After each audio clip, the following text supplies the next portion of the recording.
En nombre de la Unidad de Terapia de Dolor y Cuidados Paliativos del mismo instituto, del comité organizador, del Departamento de Docencia e Investigación, les damos la más cordial bienvenida a cada uno de los asistentes de los 21 países que nos están acompañando y a la prestigiosa plana de ponentes que nos acompañan en cada martes, cada curso. La verdad que hoy día es un lujo poder contar con los ponentes que tenemos, gracias a a los ponentes de 18 países diferentes.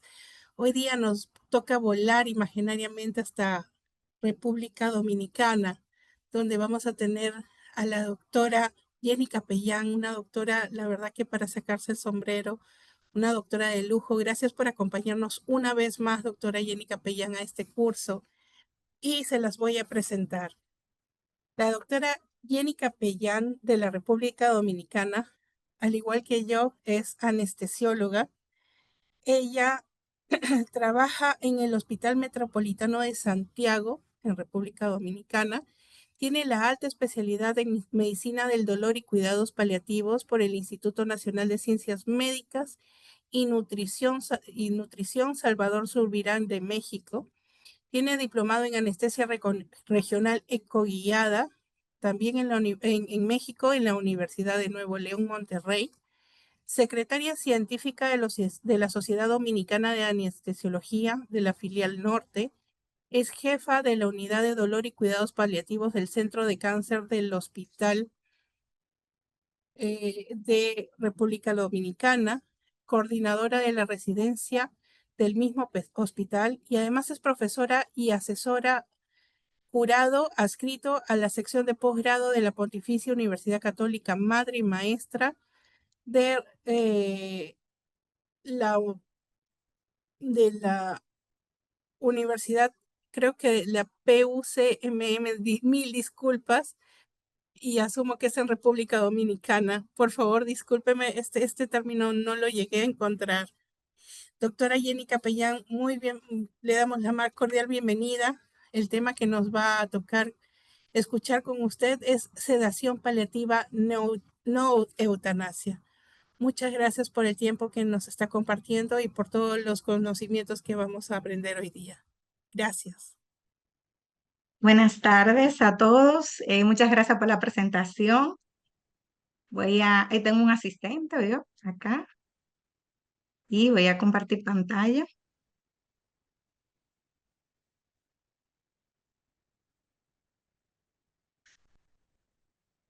Un segundito.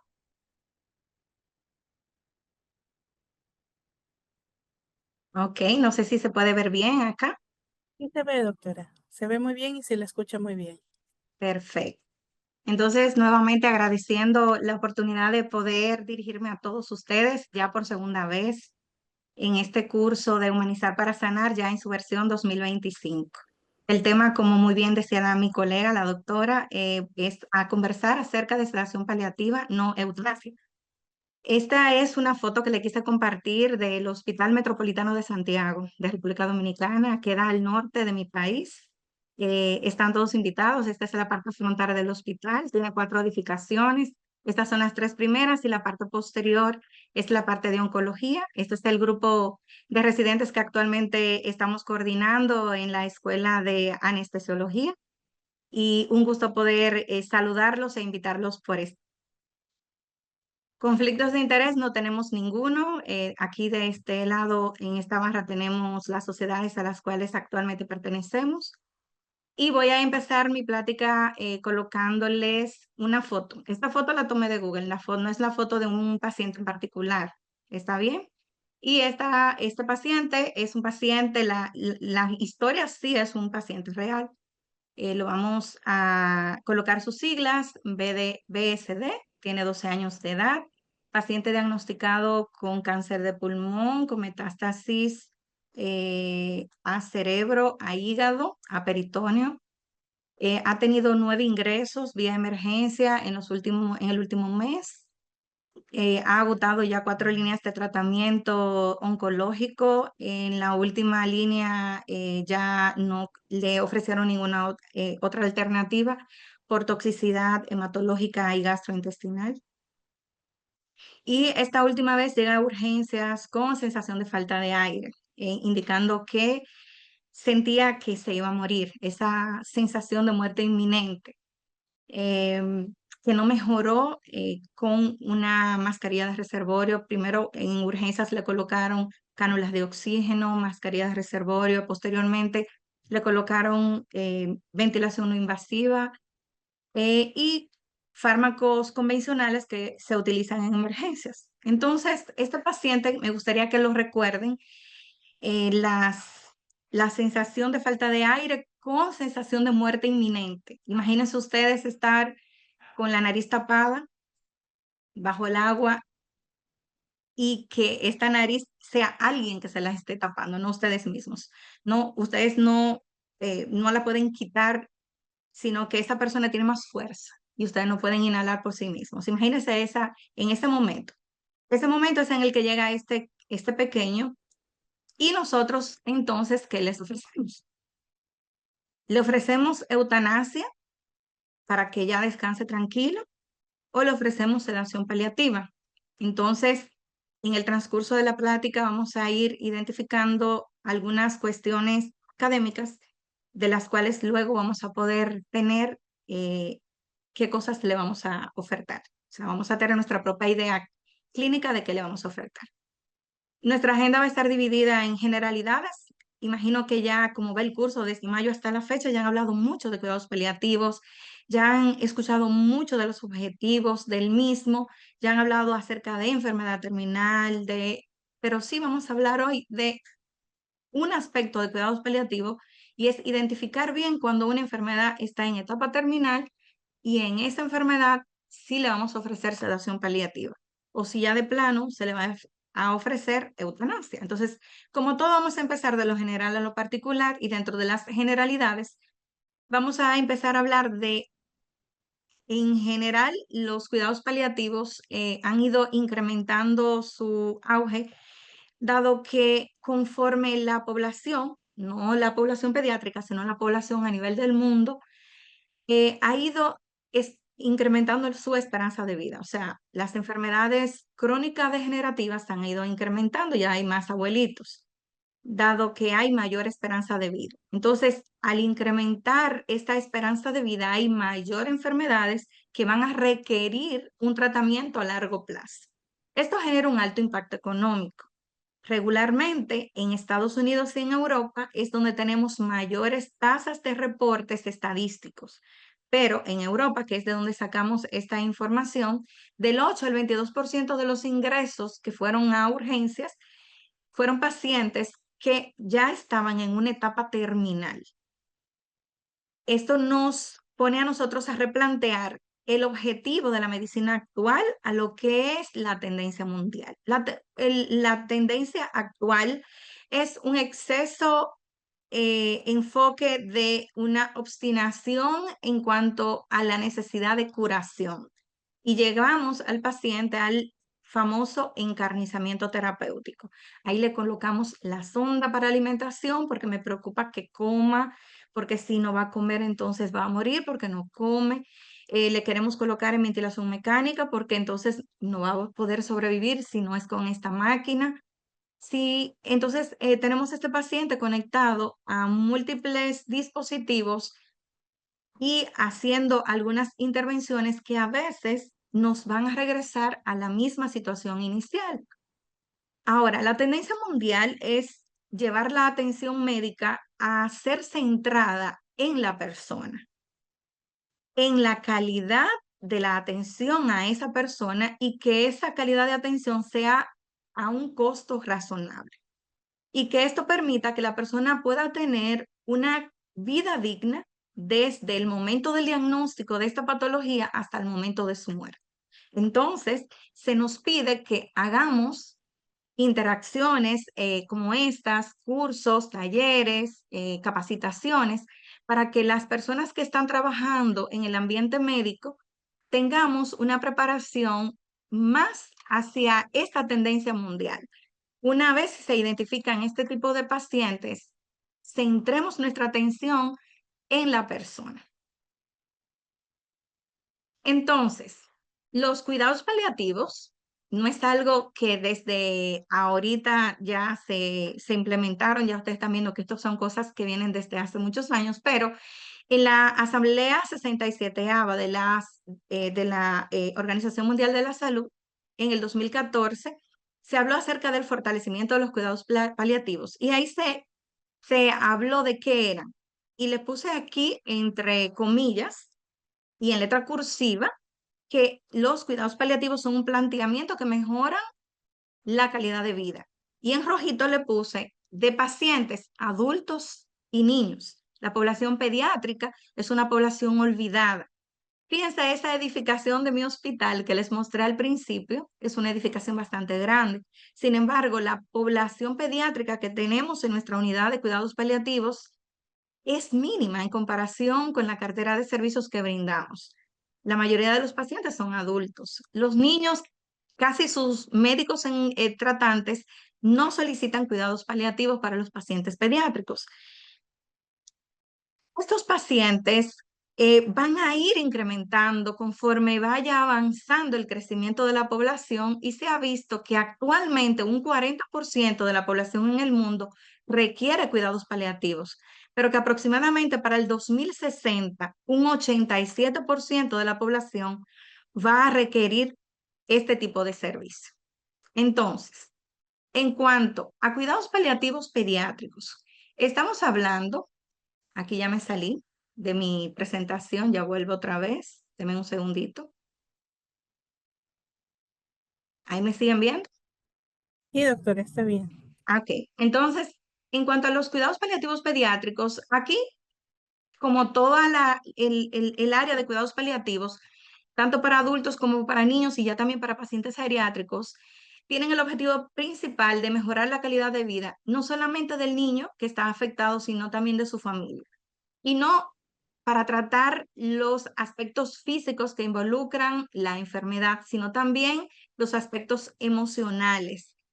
Este entorno social al cual el niño y su familia se ven envueltos, en que si viven lejos, que si la seguridad social le cubre o no le cubre el tratamiento, en que si no pueden pagar, por ejemplo, la quimioterapia, la radioterapia, si no pueden pagar, por ejemplo, la visita domiciliaria, pero también la parte espiritual. Todo esto es un enfoque holístico que involucra a la persona afectada, en este caso el niño, y todo su entorno. Esta diapositiva es un screenshot asimismo de la Organización Panamericana de la Salud, se la quise colocar, de la Organización Mundial de la Salud, del St. Jude y de la Organización Mundial de la Salud. ¿Y qué dicen ellos? Bueno, que en América Latina y el Caribe cerca de 25 a 75 mil niños y adolescentes con diagnóstico de cáncer requieren cuidados paliativos cada año. Fíjense que aquí en color naranja están pintándonos a nosotros, a toda Latinoamérica. Y aquí, bien pequeñito, en el Caribe, ahí andamos nosotros, República Dominicana. Las necesidades de estos cuidados paliativos van a aumentar en los países de bajos y medianos ingresos. Y va a representar esto una relación inversamente proporcional. Esto es que mientras menor ingreso económico tiene el país, mayor necesidad de cuidados paliativos tendrá. Entonces, ¿cuáles son los principios de los cuidados paliativos? Bueno, aquí yo se los encerré en cuadritos para que sea más fácil que lo podamos fijar. Primero es afirmar la vida y considerar el morir como un proceso natural. Eso se lo explicamos a los adultos, pero a veces en la población pediátrica es un hito, es un mito el cómo nosotros abordamos esto. Y es porque nuestros adultos hablan de la muerte o casi no hablan de la muerte, o si lo hacen, lo hablan como casi como si fuesen un castigo. Pero los principios de los cuidados paliativos es bueno que sepamos y que el paciente y que los familiares sepan de que al momento de que el paciente llega a una unidad de cuidados paliativos, las medidas que allí se toman no van a intentar acelerar o prolongar la muerte. Aunque sí hay publicaciones en las cuales se ha visto que pacientes que están sometidos a cuidados paliativos a un diagnóstico temprano de su enfermedad, tienden a tener una vida con mejor calidad y por mayor tiempo. Aunque el objetivo principal no es prolongar la vida. Proporciona alivio del dolor, que casi siempre es el síntoma principal. Las personas piensan que el sufrimiento y los síntomas angustiantes están orientados solamente al dolor. Básicamente sí, inicialmente se creó la idea por esto, pero sí hemos visto otros síntomas angustiantes que también forman parte de los cuidados paliativos, como vamos a ver adelante, y como al principio les comentaba de nuestro paciente, como lo es la disnea, esa sensación de falta de aire. Este paciente no llegó porque le dolía nada, llegó porque le faltaba el aire, porque no podía respirar. Entonces, este es un síntoma angustiante que no necesariamente tiene que ser dolor. Los cuidados paliativos va a integrar esos aspectos, tanto psicológicos y espirituales, del paciente, respetando su creencia y su cultura. Vamos a conocer nuestro paciente, vamos a conocer sus familiares, vamos a conocer sus creencias para integrar la atención y nuestras recomendaciones para respetar esas creencias y esta cultura. Vamos a ayudar al paciente a vivir lo más activamente posible hasta el momento de la muerte, y esto es integrando algunas actividades motivacionales, por ejemplo, algunas Fs de movilización, por ejemplo, de fisioterapia, de fortalecimiento en el tratamiento del paciente. Movilización temprana, básicamente, levantarlo de la cama, jugar un poquito a la pelota, por ejemplo, y siempre el que el paciente pueda, tratar de conocer qué son las cosas que le gustan para utilizarlo como una estrategia coadyuvante en el tratamiento paliativo de este paciente. Apoyar a la familia para sobrellevar la enfermedad del paciente y de su propio duelo, no solamente al momento de la pérdida, sino también al momento del diagnóstico. Al momento del diagnóstico, en la familia crean su propio duelo asociado al mismo diagnóstico. Mejorar la calidad de vida en el transcurso de la enfermedad y derivar al paciente a otros equipos multidisciplinarios en algunos casos complejos que así lo requieren. Por ejemplo, pacientes que tienen líquido, por ejemplo, a nivel de su pulmón, que su falta de aire es porque tiene derrame pleural y no tiene ninguna otra causa, si se le pueden colocar sondas de drenaje y una vez se puedan drenar este líquido, la falta de aire va a mejorar, o líquidos ascíticos en su barriguita pueda ser drenado. Entonces eso va a ser una medida paliativa, no curativa, pero que sí va a mejorar temporalmente la calidad de vida de nuestro paciente. Entonces, cuando me hacen estas interconsultas para estos pacientes, me dicen, doctora, le tengo a un paciente el cual ya agotó las líneas de tratamiento y ya no hay nada más que hacer por él. Entonces ya es hora de que cuidados paliativos entre en el expediente, en el caso.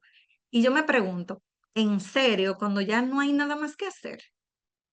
Si vemos, hemos colocado aquí solo 4 cuadritos de las cosas resumidas, de los objetivos y los principios de los cuidados paliativos, y muchísimas cosas que hay que hacer por los pacientes en estas etapas. Y siempre me hago esta pregunta, en serio.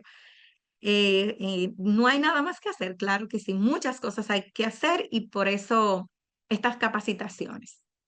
Les voy a comentar un poquito acerca de cómo está cuidados paliativos en República Dominicana. Me avergüenza un poquito decir que nuestros cuidados paliativos fueron desarrollados ya cerquita, inclusive un año antes que en Perú y que México. Nosotros en el 1988, Perú en el 89 y México en el 90, más o menos 89-90.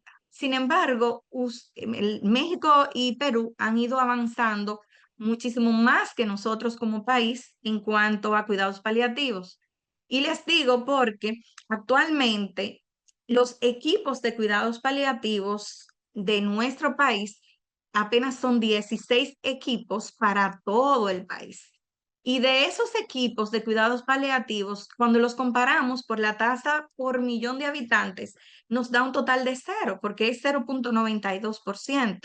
Más o menos hay intrahospitalarios 6 equipos y extrahospitalarios aproximadamente 10 equipos. Y de estos, la mayoría son privados, o sea, no son brindados por el Estado.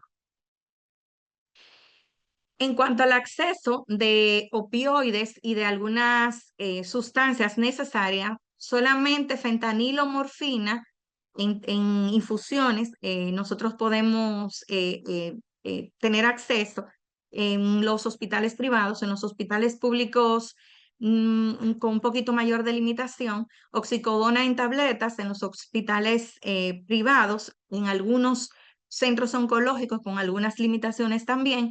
Y en cuanto a las leyes y políticas de sanidad, les cuento de que todavía no hay una ley nacional específica para cuidados paliativos, no está incluido en el catálogo de servicios de salud.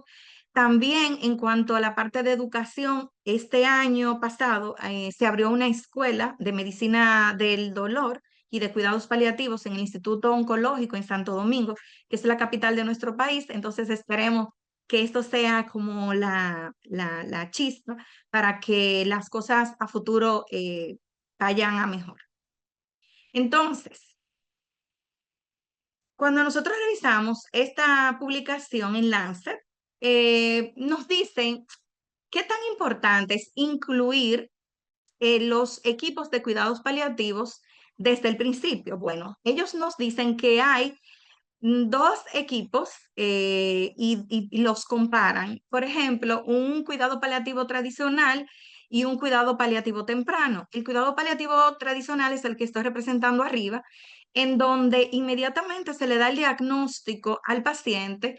El paciente inicia un tratamiento para prolongar su vida o para curar. Esto lo hace el equipo de oncología o hemato-oncología. Cuando ya se va acercando a la muerte y que los síntomas ya son casi imposibles de tratar por este equipo, es que empiezan a solicitar la participación de cuidados paliativos. La petición es iniciar el cuidado paliativo desde el momento del diagnóstico conjuntamente con el tratamiento, ya sea curativo o paliativo, y así con esto vamos a ver algunos beneficios. Por ejemplo, en esta misma publicación, vemos en esta otra publicación de la ASCO, podemos ver en estas guías, se revisaron un panel de expertos en donde se incluyeron oncólogos, paliativistas, eticistas, personas que trabajaban en la parte social, abogados, psicooncólogos, y se hizo una revisión de la bibliografía entre el 2015 hasta el 2023. Encontraron un total de 53 estudios que cumplieron con todos los requisitos y fueron excluidos los demás que ya tuvieron duplicidades. ¿Y qué dijeron ellos todos? Bueno, que los oncólogos clínicos es su deber al momento de diagnosticar un paciente, deben derivar a los pacientes desde las primeras etapas de la enfermedad conjuntamente con el tratamiento oncológico activo. Y que estos pacientes con cáncer que presentan angustia, el panel de expertos sugiere la participación temprana de los equipos de cuidados paliativos, especialmente en aquellos que tienen síntomas que no son controlados y aquellos síntomas que afectan particularmente la calidad de vida. Entonces, fíjense, dos publicaciones relativamente tempranas en las que se nos habla de que cuidados paliativos deben ser incluidos de manera temprana. Temprana, temprana, temprana. Entonces, esto es una parte, cuidados paliativos. Cuando nosotros tenemos enfermedad terminal es otra cosa. Un paciente puede tener cuidados, puede estar en un programa de cuidados paliativos y no estar en una etapa terminal de su enfermedad. Este paciente con una etapa terminal de la enfermedad es aquel en el cual la enfermedad ya está avanzada, ha sido progresiva, existe un daño que es irreversible en los órganos del paciente y que ya este mismo paciente ha agotado todas las estrategias curativas posibles. El paciente ha perdido su autonomía y la fragilidad va siendo mayor cada vez. Que este paciente va a ir teniendo cada vez un pronóstico de vida limitado. Esta situación va generando un impacto de vida emocional, tanto en el paciente, en el médico, en la familia, y que este grupo de pacientes son los que van y visitan la emergencia frecuentemente, son los que más recursos médicos van a ir a solicitar, porque se van a ir sintiendo con mayor debilidad, mayor fragilidad, se van a ir sintiendo peor dependiendo del órgano diana que va a estar afectado por la enfermedad. Entonces, estos síntomas van a ser intensos, van a ser cambiantes dependiendo del órgano que va a estar afectado. Entonces, esto que estuvimos conversando son enfermos terminales. Ahora, para un adulto es fácil decir cuándo tenemos criterios de terminalidad.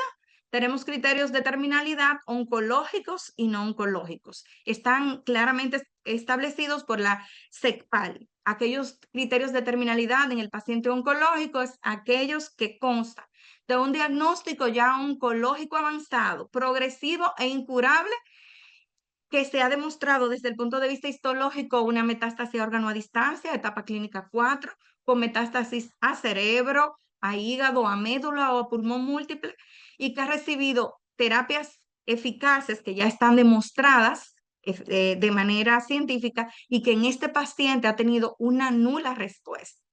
Por ejemplo, eso es en pacientes oncológicos. Ahora, en los pacientes no oncológicos vamos a tener, dependiendo por patologías, le voy a poner una que es frecuente, por ejemplo, los pacientes con insuficiencia cardíaca. Esos pacientes con insuficiencia cardíaca que pertenecen a la clasificación mayor 3 de la NIJA, tienen una disnea sentado, los pacientes que no tienen, no pueden hacer disnea, no pueden hacer movimientos a pequeños esfuerzos, porque la capacidad que tiene el ventrículo izquierdo para expulsar la sangre es menor de un 20%, que los síntomas persisten a pesar de todos los tratamientos disponibles y que el paciente no es candidato a un trasplante cardíaco. Entonces, un paciente que tiene un criterio de terminalidad no oncológico. Esto está claramente establecido. Ahora bien, en los infantes, ¿quiénes van a necesitar cuidados paliativos pediátricos? Todos ya me imagino que han ido discutiendo en las clases pasadas los grupos a los cuales pertenecen los chiquitos. Por ejemplo, les voy a comentar que son 4 grupos. Grupo 1 es aquel grupo en el cual nosotros tenemos un paciente que amenaza su diagnóstico, su vida, pero que todavía tenemos un posible tratamiento que es curativo, pero que ese tratamiento curativo puede fallar. Por ejemplo, aquellos pacientes que ya han sido diagnosticados con una cardiopatía congénita compleja o con algún tipo de cáncer, etcétera. Pero también existen otras condiciones, por ejemplo, los del tipo 2, que tienen algunas condiciones que no son oncológicas, que se sabe que no son compatibles con la vida, que sí pueden sobrevivir un periodo de tiempo, pero que su calidad de vida puede verse afectada. Por ejemplo, aquellos pacientitos con fibrosis quísticas. Y así sucesivamente los 4 grupos, como les he comentado en esta misma tabla. Entonces, la mayoría de los pacientes que asisten a la consulta, sus familiares preguntan, doctora, ¿y cuánto tiempo le queda a mi familiar? Bueno, yo pongo esta bola, yo siempre pienso, ellos están pensando de que yo tengo una bola de cristal en la que yo puedo ver el futuro y yo le puedo dar un tiempo certero. Eso no es del todo. Les menciono que existen algunas escalas que nos dan a nosotros una predicción de más o menos si el paciente está llegando a una etapa terminal. Y esto lo vamos a evaluar con algunas condiciones. Por ejemplo, en el paciente vamos a ver su situación funcional. Y esta situación funcional la vamos a evaluar con múltiples escalas que las vemos en esta grafiquita, por ejemplo, la PPS, el ECOG, el índice de CAT, etc. Por ejemplo, algunos pacientes que tienen una menor funcionabilidad o que han ido perdiendo la funcionabilidad menor del 30% en los últimos 2 momentos de visitas, bueno, pues ya podemos decir que están asociados a un peor pronóstico. Que a esos pacientes que al momento de aplicarle la escala de el ESAS, que es la escala de síntomas de Edmonton, por ejemplo, nosotros podemos decir que el paciente ha ido teniendo mayor intensidad en la carga de síntomas, mayor disnea, mayor náusea, mayor vómito, mayor dolor, mayor debilidad. Por ejemplo, que al examen físico tengamos mayor edema, mayor incremento de la frecuencia cardíaca, de que su situación cognitiva vaya en deterioro, de que la situación nutricional vaya en estado de decadencia, con mayor desnutrición, un estado de caquexia avanzada, de que los laboratorios empezamos a tener incremento de los leucocitos, con linfopenia, alteración electrolíticas, con incremento del sodio o disminución del mismo, incremento de la PCR, hipoalbuminemias, etcétera. Entonces vamos a ir viendo que esos factores pueden estar asociados a peor pronóstico, pero no podemos decir exactamente qué tiempo le queda a nuestro paciente. Entonces, las personas que se van uniendo al Zoom van a decir, entré al Zoom equivocado porque la doctora iba a hablar acerca de sedación paliativa y eutanasia y está hablando de cuidados paliativos, criterios de terminalidad y todo lo demás. Entonces, como que nos perdimos un poquito, pero más adelante vamos a ver por qué era necesario que lo fuéramos llevando a este punto. Primero, porque es importante identificar qué es un síntoma refractario antes de ofrecer a un paciente eutanasia versus sedación paliativa. Por ejemplo, primero, entender que un síntoma refractario es aquel síntoma tanto físico como existencial. Es importante que le prestemos atención a esto. Físico o existencial. Hay personas que emocionalmente, no estoy hablando de los niños, estoy hablando, por ejemplo, entre paréntesis, de los adultos, que desde el punto de vista emocional dicen que no pueden vivir más. Y ya los psiquiatras han hecho de todo. Y desde el punto de vista existencial buscan ayuda antes de, por ejemplo, suicidarse, buscar suicidio asistido o solicitar eutanasia en otros países. Esos son síntomas refractarios, o sea, esa depresión sostenida que no ha mejorado al tratamiento farmacológico, terapias electroconvulsivas y demás. Entonces, este síntoma refractario, tanto físico o existencial, en el que no existe ningún método local, fíjense que tenemos que llevarlo a nuestro país, a nuestras posibilidades, porque puede de que en mi país no haya de algo, pero en otro país sí, el paciente no pueda ser trasladado, pero las herramientas en mi país no lo permitan y que no se pueda proporcionar el alivio apropiado dentro de un marco de tiempo aceptable. O sea, yo no puedo tener un paciente que tiene una esperanza de vida mayor de 3 meses, por ejemplo, con un dolor descontrolado que yo no sepa qué hacer con él, por ejemplo, o con un delirium descontrolado y que yo no sepa qué hacer. Antes de yo decir que es un síntoma refractario, yo debo determinar si es refractario en sí. Por ejemplo, debo conversar con otro especialista calificado, un colega, y decirle, ven, evalúa este paciente, vamos a revisarlo de manera conjunta, ya yo le puse tales fármacos a estas dosis, verificamos que el paciente no tiene ninguna condición paralela en la cual esté metabolizando de una manera distinta. Entonces se toma una decisión conjunta. Eso es que el paciente ya se haya determinado de que nada de lo que esté a nuestro alcance es posible para curarlo. Entonces, esto es un síntoma refractario. No sé si me di a entender. Entonces, esto va a generar un pesar entre el equipo médico, o sea, una impotencia, una sensación de impotencia, pero imagínense también en el médico y el propio paciente que lo está padeciendo. Y esto hace de que los propios pacientes, cuando ya son adultos, y a veces algunos niños más grandes que dicen, ya yo no quiero vivir así. O los familiares dicen, doctor, yo prefiero que muera a que continúe viviendo bajo ese dolor. Y ahí es donde ellos piden eutanasia. ¿Y qué es eutanasia? Imagino que en la conferencia previa, que no, por razones de conexión no pude entrar, eutanasia fue descrita por Francis Bacon como el arte de ayudar al agonizante a salir de este mundo con la mayor dulzura y serenidad. Y yo le digo a mis estudiantes, filósofamente, esa es una muy bonita definición. Eutanasia viene del griego eu, que significa buena, y thanatos, muerte, es una buena muerte. Y es más bien una acción u omisión que acelera la muerte de un paciente desahuciado con o sin su consentimiento, con la intención de evitar sufrimiento y dolor. La intención deliberada de poner fin a la vida de un paciente sin perspectiva de cura y muerte sin sufrimiento físico. Entre comillas, ahí lo coloco. Eso así son las definiciones que se les ha dado a eutanasia. Si entramos a la literatura van a encontrar un sinnúmero de definiciones, pero al final es la administración de un fármaco o un grupo de medicamentos que tienen la función de cesar el sufrimiento con el cese de la vida del paciente.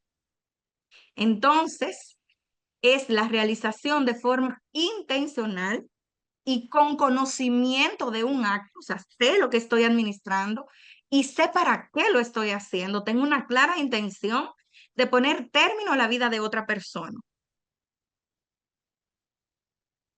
Sin embargo, cuando estuve leyendo esta revisión de eutanasia y el derecho a la vida del 2016, decía, la eutanasia pervierte la ética médica, que desde el Hipócrates se ha centrado en eliminar el dolor, no en el eliminar el enfermo. Me gustaría que se le quede esto a ustedes, de que esto pervierta la ética médica. La ética médica siempre ha sido el cuidar, el proteger la vida del paciente, el salvar al paciente, el ser la persona, el médico es como el ángel de la guarda de ese paciente y que siempre está ahí para evitar que ese paciente muera. Para eso nos forman a los que ya somos médicos. Pero entonces la eutanasia vino a pervertir esa ética médica. Entonces trata de eliminar el dolor eliminando el enfermo. Cuando la ética médica trata de evitar que se elimine el dolor eliminando el enfermo. Le voy a colocar aquí esta foto. No sé quiénes vieron esta película.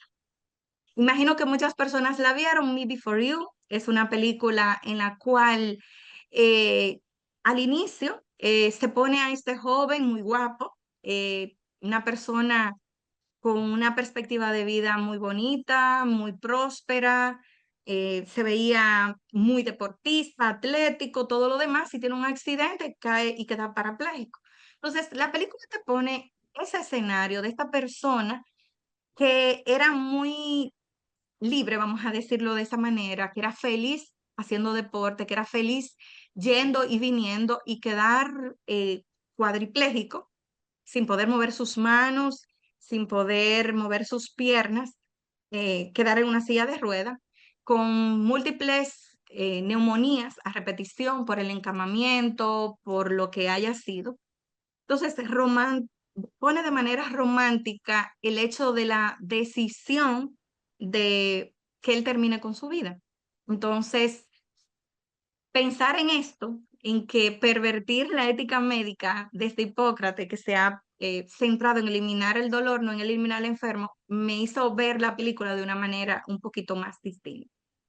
Entonces, ¿qué es el manejo al final de la vida? Bueno, podemos optar por eutanasia, por ortotanasia, por distanasia. Fíjense que tenemos en dos esquinas la eutanasia. Aquí cómodamente ustedes ven el brazo sostenido de la persona, un suerito y la administración de una sustancia potencialmente letal. En este caso, imagino que la foto que yo tomé como anestesióloga, veo que es Propofol lo que le están administrando, pero esta persona no es tan bonita. No es que se administra el fármaco y la persona no va a tener relajación de esfínter, una convulsión, etcétera, etcétera. O sea, no es de esa manera. O sea, pero sí se administra el fármaco y la persona, el objetivo de la medicación es que la persona fallezca. Ahora tenemos de este otro lado la distanasia. Este equipo médico, la persona conectada a miles de catéteres, miles de infusiones, tratando de salvarle la vida o tratando de prolongar la vida, cueste lo que cueste en este paciente. Y la ortotanasia, que es lo que se nos invita a hacer, o sea, que la persona viva lo más tranquila posible mientras se pueda y que parta en el momento en que esté destinado sin adelantar ni retrasar. Entonces, para esto nosotros nos vamos a llevar la estrategia de los cuatro cuadrantes. Y de estos cuatro cuadrantes, para nosotros decidir, primero tenemos que ver qué indicación médica tiene el paciente. Tenemos que ver primero el principio de la beneficencia y la no maleficencia. ¿Cuál es el objetivo del tratamiento? El objetivo del tratamiento es que el paciente no sufra. El objetivo del tratamiento es que el paciente fallezca. Si el objetivo de que el paciente no sufra, pues hay otra opción, que es sedación paliativa, que le vamos a comentar. Ahora, si el objetivo del tratamiento es que el paciente fallezca, bueno, pues entonces es eutanasia. Ver cuáles son las preferencias del paciente con el principio de respeto de la autonomía. Pero tenemos que estar claros de si el paciente está mental y legalmente competente. La mayoría de los niños no lo están. Casi siempre son los adultos los que toman esa decisión y un adulto claudicado, un adulto depresivo no está en condiciones de tomar una decisión de ese tipo. Entonces, un equipo de psiquiatría o psicología debería evaluar. También el otro principio es el tomar en cuenta la calidad de vida y es el principio de beneficencia y no maleficencia con respecto de la autonomía. Por ejemplo, ¿cuáles son las perspectivas del retorno a una vida normal del paciente? Y con respecto a los principios de lealtad y equidad, si hay alguna cuestión familiar que pueda influir en la decisión de o lo cedo para que el paciente no tenga este distrés respiratorio, este dolor, este delirium, o definitivamente entonces ordenamos eutanasia. Tenemos que saber si no hay una cuestión familiar que puede estar influenciando la decisión de la toma en este momento. Si puede ser una cuestión de emocional o a veces inclusive hasta de otros intereses. Aquí tenemos una publicación. Esta publicación es una guía publicada en el Journal de Medicina Paliativa en el 2022, en la cual se habló acerca de esta revisión de las guías para sedación paliativa. Esta guía fue re-revisada en el 2024 y fue re-revisada básicamente por algunos conceptos y de esta re-revisión, que fue en el 2024, es la que tengo a continuación a presentarles. Por ejemplo, ahí revisaron la definición de sedación paliativa y mencionaban de que sedación paliativa tenía el objetivo de aliviar el sufrimiento mediante el uso proporcional y monitorizado de medicamentos destinados a reducir la conciencia en pacientes con enfermedades limitantes de la vida. Y le puso rojo, aliviar el sufrimiento con el uso proporcional y monitorizado, o sea, calculado, monitorizado, hasta que la conciencia de mi paciente disminuya. Disminuyó la conciencia, desapareció el síntoma, hasta ahí dejé de administrar medicamentos. Esta sedación paliativa tiene implicaciones tanto sociales y éticas que van a requerir algunas consideraciones específicas, tanto del paciente, de algunas personas importantes, por ejemplo, ya en los niños, de sus familiares y tanto del equipo de salud. Ahora bien, aún con implementar los cuidados paliativos integrales desde el momento del diagnóstico, puede de que lleguemos en un momento a requerir una sedación paliativa y esto no significa que las estrategias de cuidados paliativos anteriormente implementadas hayan sido un fracaso. ¿Por qué? Porque la sedación paliativa precede en Europa el 10 al 18% de todos los fallecimientos de cuidados paliativos de la población europea, de los programas de cuidados paliativos. Entonces, ¿cuáles son las indicaciones? Manejo del sufrimiento refractario, es decir, aquel sufrimiento que no logramos controlar con los fármacos y con las medidas a mi alcance en mi comunidad, ya habiendo hablado con otro especialista que básicamente que tenga una inclusive mejor tal vez preparación que la que uno cuenta. En algunas situaciones de emergencia, por ejemplo, sensación de muerte inminente, como la que le había comentado al principio, en aquellos pacientes en los que los familiares llevan a su pacientito, los conectan a una ventilación mecánica y luego que de manera fría analizan la situación y luego van y le dicen, doctor, ya yo quiero que lo desconecte. Pero al desconectar a nuestros chiquitos, a nuestros pacientes de la ventilación, existe un protocolo de destete del ventilador para que este paciente no sienta que se está asfixiando al momento de retirarlo de la ventilación mecánica. Y esto forma parte de uno de los acápites de la sedación paliativa. También en aquellos pacientes que tienen este sufrimiento existencial como un respiro temporal, hay algunos pacientes que se llegan a acuerdos con el equipo de psiquiatría y te dicen, por ejemplo, no estoy comiendo, tengo una semana que no me ingiero alimento por la depresión, me quiero desconectar. Se llega a un acuerdo en que si tú comes un poquito más adelante, vamos a sedarte un poquito, te vas a desconectar un tiempecito y de manera intermitente el paciente puede tener este tipo de sedaciones, mientras el equipo de psiquiatría puede manejar la situación que está llevando a refractariedad esa sensación emocional del paciente. Ahora bien, ¿dónde es que esta guía tiene mayor impacto? ¿Dónde es que hubo problemas al ponerse de acuerdo? La mayoría de los autores era que en el enfoque emocional de de la sedación paliativa, cuando hablamos de los síntomas físicos, todo el mundo estuvo de acuerdo, pero en la parte de el enfoque emocional es donde hubieron síntomas psicológicos y distrés emocional que todavía no están del todo claros. Entonces, por esto tiene que estar como todo escrito, con psiquiatría, familiares, pacientes, equipo médico, todas las terapias que ya el paciente ha agotado y que ninguna, cuántos intentos de suicidio ha tenido el paciente, etcétera. Entonces, por eso se la puse ahí como aparte. Lo que sí tiene indicaciones son pacientes con disnea refractaria, delirium hiperactivo refractario, pacientes que se van a retirar del ventilador, como le había dicho, pacientes con dolor refractario a toda la medicación que nosotros hemos administrado o que no tiene ninguna otra alternativa, porque a veces decimos, sí, pues entonces le hacemos un bloqueo periférico o le colocamos una bomba intratecal o le colocamos, pero a veces los pacientes desde el punto de vista económico o clínico no pueden por ejemplo, costearla. Un paciente con convulsiones refractarias puede pasar a la sedación paliativa o aquellos pacientes que tienen un tumor con sangrado masivo que no pudo haber sido cauterizado. Entonces, esas son indicaciones para sedación paliativa.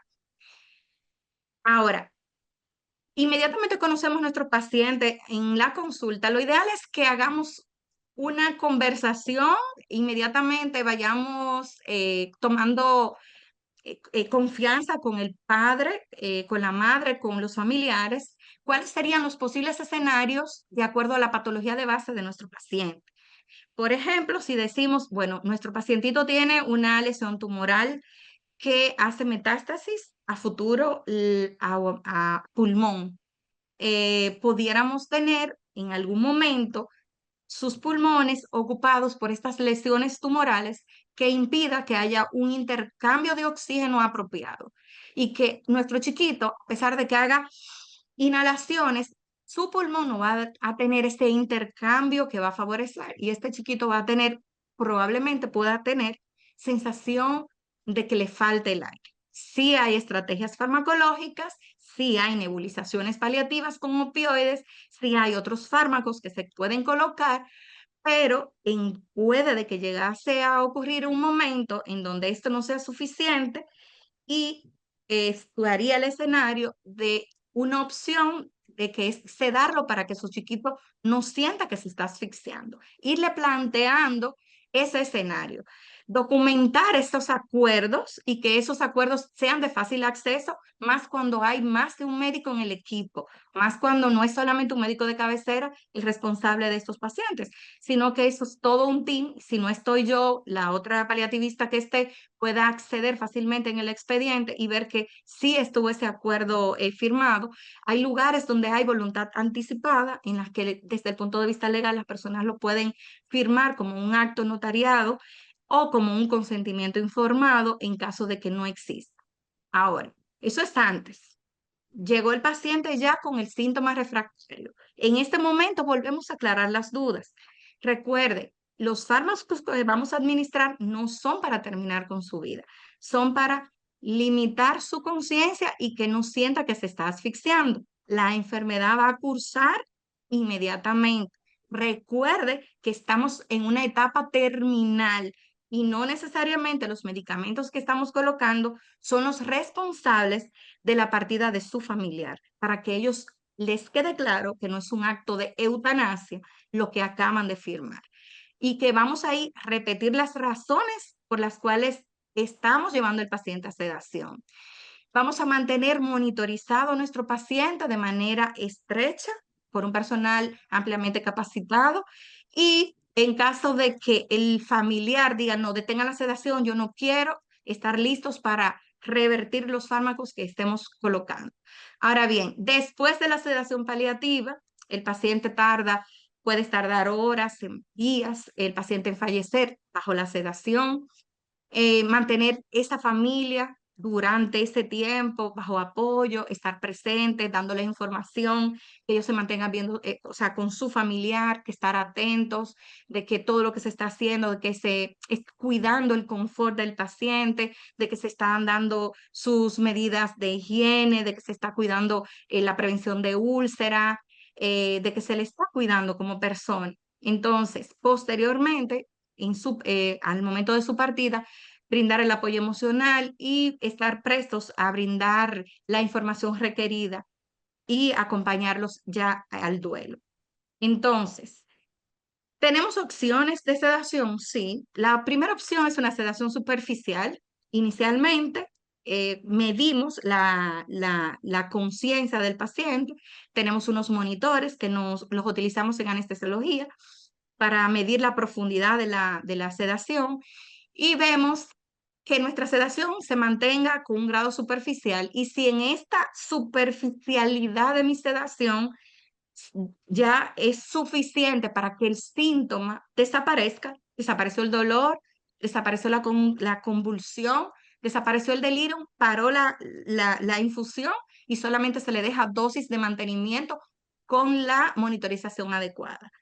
Punto. Ahora, a veces necesitamos una sedación intermedia o una sedación profunda cuando esta sedación superficial no es suficiente. Ya esto es en situaciones de emergencias paliativas como las que le había descrito hace rato, sangrado, delirium, convulsiones, disnea.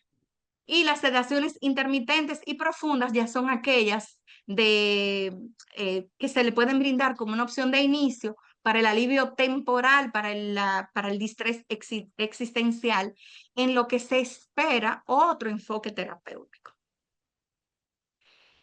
En cuanto a los fármacos, nuestra plática no tiene nada que ver con fármacos. La mayoría de las personas que aquí están no los manejan, pero sí es bueno que sepan que cuáles son los medicamentos que utilizamos. Los indicados son barbitúricos, benzodiazepinas, antipsicóticos.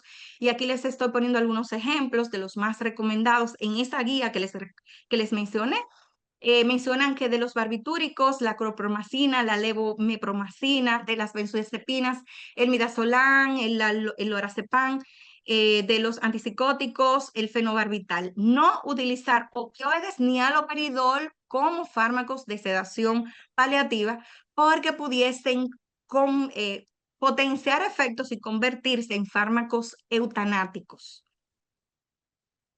Entonces, ¿cuáles son las situaciones estresantes para el médico y también para algunos de los familiares? Bueno, que el paciente pierda la incapacidad para interactuar con ellos, el paciente pierde la incapacidad para la ingesta oral y entonces al no ingerir oral, la hidratación, entonces se acorta la vida. Bueno, se le deja una vía parenteral al paciente. Lo que se ha visto es que si nosotros no retiramos hidratación, la vida no se acorta. La alimentación no se ha demostrado que el no tener alimentación no prolonga o sea, no acorta la vida. Lo que sí se ha visto es que sí, al retirar la hidratación, sí podemos tener un impacto negativo en cuanto al tiempo de supervivencia. Podemos ver aquí algunas situaciones que son los retos, por ejemplo, cómo evalúo la refractariedad dependiendo el lugar donde yo estoy, determinar el marco de la temporalidad en cuanto a la administración del medicamento. Hay algunos fármacos que sí, en combinación con otros, tienen un potencial efecto acortador de la vida. El riesgo de confusión con una eutanasia oculta. Por eso es lo que le estaba mencionando, que el paciente, su familiar, tiene que estar visualizando de que todo se está administrando con el objetivo de mantener el paciente sedado y de ahí está la monitorización de la profundidad. y que en nuestros países falta una legislación explícita en donde este tipo de técnicas estén permitidas en la mayoría de nuestros países de Latinoamérica. Entonces, ya para ir terminando, decirles que de manera de recordatorio, tenemos que recordar que la diferencia entre elegir sedación paliativa y elegir eutanasia va a estar dada por los objetivos de cada uno. La sedación paliativa, su objetivo es terminar con el sufrimiento, disminuyendo la conciencia del paciente, administrando fármacos que no son letales versus eutanasia, que el objetivo es terminar con la vida del paciente administrando fármacos potencialmente letales. Aquí les dejo el caso inicial, nuestro pacientito de 12 años de edad. Ahora mismo, ¿qué le podemos ofrecer a este pacientito? Le ofrecimos sedación paliativa.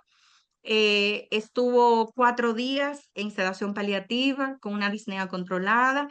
Eh, Posteriormente partió tranquilo, los familiares muy agradecidos del equipo porque vieron cómo se le cuidó como si hubiese sido uno de nuestros chiquitos, como si hubiese sido uno de nuestros hijos. Así les digo yo a ellos, a cada uno de nuestros pacientes. Aquí tenemos una foto que les quiero compartir en el marco de los cuidados paliativos del Día Internacional de los Cuidados Paliativos. Es una actividad que hicimos en un hospital público de mi país, el Hospital Robert Rick Cabral. Buscamos la ayuda de una empresa llamada Lanco. Ellos llevaron estas gorras a todos los chiquitos. En la promoción yo me pongo el sombrero por los cuidados paliativos pediátricos. Aquí estoy yo junto a estas dos doctoras que forman parte del equipo de cuidados paliativos pediátricos de la Sociedad Dominicana de Anestesiología y algunos voluntarios. Y voy a cerrar diciendo una frase de Calham acerca de que la muerte natural en paz debe tener el mismo valor e importancia que la lucha contra las enfermedades y la prolongación de la vida. Así que muchas gracias y estoy abierta aquí a las preguntas. Muchas gracias a usted, doctora Capellán. La verdad que la ponencia ha sido más que ilustrativa. Creo que a muchos ha quitado esta duda que se tenía sobre eutanasia y sobre sedación paliativa. O sea, pierdan cuidado, una sedación paliativa es muy diferente a lo que es una eutanasia, como bien usted lo ha explicado. Se usan medicamentos que no van a provocar la muerte, muy por el contrario, van a ayudar a aliviar los síntomas que están haciendo que el paciente sufra. Algo que usted habló y que me parece muy importante también decir es que hay que hablar de sedación desde antes de empezarla, mucho antes que ocurre el evento que va a provocar que este paciente termine en sedación. Muchas veces cuando está el paciente con estos síntomas refractarios, es muy difícil hablar con las familias y hacerles entender el procedimiento que sigue. Pero como usted bien lo dijo, si lo hablamos desde antes, incluso con voluntades anticipadas, si estamos hablando de adultos o con los papitos cuando estamos hablando de niños, de lo que puede venir a continuación y tenemos el tiempo para ir abordándolos y para ir explicándoles y cuando llegue el momento poder usarla, ya tengan en claro lo que va a seguir. Explicar las dudas en el momento del procedimiento, como usted bien lo ha explicado. La verdad que nos ha aclarado el panorama grandemente. Yo creo que a muchas de las personas que están escuchando es como si hubiese prendido la luz en un camino oscuro y pueden ver exactamente por dónde estaban pasando, que no es un abismo, sino más bien es un camino donde el paciente va a terminar lo más tranquilo posible. Explicarles también, como usted bien lo dijo, son pacientes con enfermedad muy avanzada. Muchos de ellos están empezando proceso de muerte. Algunos de los asistentes tal vez tengan la duda, no, se murió porque lo sedaron. No, el paciente ya estaba en proceso de muerte y la sedación se dio en este proceso para que esté lo más tranquilo posible. Y la verdad que yo me he quedado agradecida y encantada con la ponencia. Acá el chat revienta diciendo muchas gracias, magnífica ponencia, gracias por ilustrarnos. Y las gracias no paran, doctora Capellán. Muchísimas gracias por todo esto y por el tiempo sobre todo y lo gratis de su enseñanza. La verdad que yo valoro mucho este tiempo, la actualización que ha tenido en cada una de las diapositivas para poder darnos una información actual, 2020, 2024, 2025, y yo creo que las dudas ya están esclarecidas. Por el momento no veo preguntas para poder hacerle, así que por mi parte y por parte de todos los asistentes, pues mil gracias. Mil No, gracias muchísimas por gracias a todo lo ustedes aprendido. por invitarme y quedo a la orden. Intentaré conectarme a las siguientes ponencias. Me interesan las demás conferencias. He tenido algún inconveniente en conectarme con las demás, así es que desde acá un abrazo. Espero podernos ver pronto y quedo a la orden para cualquier otra actividad que me requieran. Muchas gracias, doctora Capellán. Desde acá del Perú, un fortísimo abrazo virtual hasta República Dominicana y eternamente agradecidos con usted. Muchas gracias. Gracias. Bye. Bueno, le cuento que a continuación tenemos a la licenciada magíster Viviana Trigoso. Ella es médico, ella no es médico, perdón, ella es psicóloga de profesión. La verdad que es un lujo poder contar con ella también el día de hoy. Se las voy a presentar. Ella es magíster en psicología clínica de la salud, licenciada en psicología clínica y especialista en psicooncología. Ella además es docente en la Universidad Pontificia Católica del Perú y consultora de proyectos de salud, coordinadora de proyectos psicosocial de la Iniciativa Mundial de la OMS-OPS contra el cáncer infantil en Latinoamérica y el Caribe. Además es miembro fundador de la Asociación Nacional de Psicooncología del Perú y la Red Latinoamericana de Psicooncología, miembro del Grupo de Investigación Psicología y Salud, Entornos Saludables de la Universidad Católica del Perú y de la Sociedad Internacional de Psiconcología, además de la Sociedad Internacional de Psiconcología Pediátrica y de la Sociedad Latinoamericana de Oncología Pediátrica. Licenciada Magíster Viviana, para nosotros es un placer poder escucharla. No sé si usted, si nos puede escuchar. Hola, sí las escucho, pero no puedo activar ni cámara ni ver las opciones de compartir. No.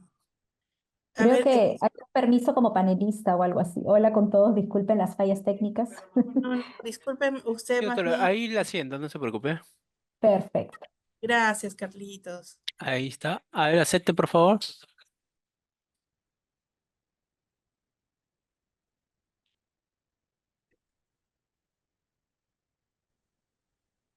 Hola, Ya, creo que ahora ahora sí, sí. ya puede. Sí, muchas gracias. eh, A ver, Sí, un momento, voy a detener la compartición. Ahora sí puede. ya, perfecto. A ver, deme un minutito. A ver si me van a decir si ya se ve. ¿Se ve bien? Ah, se le ve muy Sí. bien. Perfecto. Bueno, ante todo, muchísimas gracias por la invitación. Muy contenta de volver aquí a este espacio. Estuve hace unos años también compartiendo algunos temas y creo que el estar rodeada de distintos profesionales, de distintas personas sensibilizadas en el área es muy motivador y también es un reto, porque creo que estaba viendo el amplio programa tan bonito que tienen y yo me preguntaba también ahora, ¿cuál es el granito de arena frente a esto? Porque creo que se ha dicho un montón y por eso, más allá de, si bien se ha mencionado, no soy docente, más allá de una clase, creo que lo que quiero invitar es a una reflexión compartida. Entonces, cuando he entrado, he visto que hay bastante activación en el chat, lo cual me encanta, así que siéntanse libres de comentar y así lo hacemos lo más dinámico posible, ya que me imagino que también es todo un reto estar conectados, digamos, siguiendo aprendiendo en este rato. ¿Se ve bien mi presentación? Se ve perfecto. Muy bien. Bueno, eh, cuando me dan la invitación para poder trabajar este tema, y ahí la doctora Sofía no me dejara mentir, me decía, ¿cuánto se puede incluir en esto, ¿no? Digamos, en el duelo, pero sobre todo también dentro de los cuidadores. Entonces, lo que les quiero compartir ahora es, como les digo, un espacio para pensar de manera conjunta en quiénes son esta figura de los cuidadores, en recapitular y de repente ahí ustedes de todo lo que han ido aprendiendo también comentarme qué es lo primero que se nos viene a la mente también cuando pensamos en duelo para hacer esta conexión, ¿sí? Entonces, empezando, y quizás esto ya lo hemos visto antes, ¿no? Pero cada vez que pensamos en quién es el que ocupa el rol de cuidador, ¿no? Si nos ponemos a pensar en la vida real, realmente cada uno de nosotros podría vincularse que la labor de cuidado no únicamente está en alguna situación crítica o una situación de salud. Sin embargo, es donde más la hacemos visible. Pero les invito a que cada uno de nosotros pensemos en nuestro día a día cuántas veces cuidamos, cuánto estamos cuidando a otro. ¿Qué es lo que implica de nosotros generar este tipo de tareas, ¿no? Porque eso nos va a ayudar a entender cuáles son estas particularidades cuando ya aparece esta llamada figura de cuidador en un proceso, por ejemplo, de enfermedad, ¿no? Entonces vamos a entenderlo como esta persona que está asistiendo, cuidando a otra persona, por ejemplo, en el caso de enfermedad, eh, en alguna circunstancia que le dificulta o impide el desarrollo normal de sus actividades vitales. Entonces, vamos a algunos ejemplos y algunas cosas que voy a traer también tiene que ver con el acompañamiento, el cuidado de niños, ¿no? Pacientes, pero también de adultos, porque entiendo que en el público, y me corrigen si me equivoco, también están personas que acompañan a cuidadores de adultos. Entonces, vamos a ir adaptando algunas de estas cosas. Y cuando se habla de distintas categorías del cuidador, vamos a hablar como de dos distintos tipos de niveles, ¿no? De acuerdo al nivel de formación, me voy a ir primero por aquí, y vamos a encontrar a los cuidadores formales. Normalmente los profesionales de la salud con algún estudio de por medio que lo que implica es poder tener estos mecanismos, estas destrezas para poder ejercer esta labor de cuidado. Y los cuidadores informales que no vienen con esa capacitación y que normalmente van a ser, por ejemplo, la familia, la pareja, los padres, en el caso de los niños, las personas más cercanas que van a acompañar. Y sobre todo dentro de estos cuidadores informales también vamos a encontrar distinto nivel de involucramiento. Los llamados cuidadores primarios, que son normalmente estos cuidadores principales, ¿no? Y cuidadores secundarios, que si bien están cumpliendo o ejerciendo alguna de las labores de cuidado, en realidad suele ser más un sistema rotativo o no están en el día a día.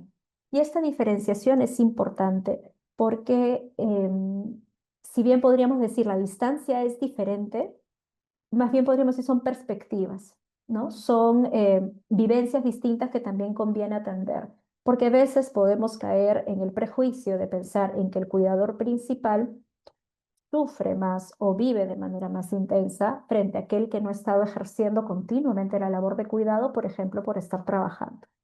Y vamos a darnos cuenta de que estos duelos y los procesos psicológicos van a ser diferentes.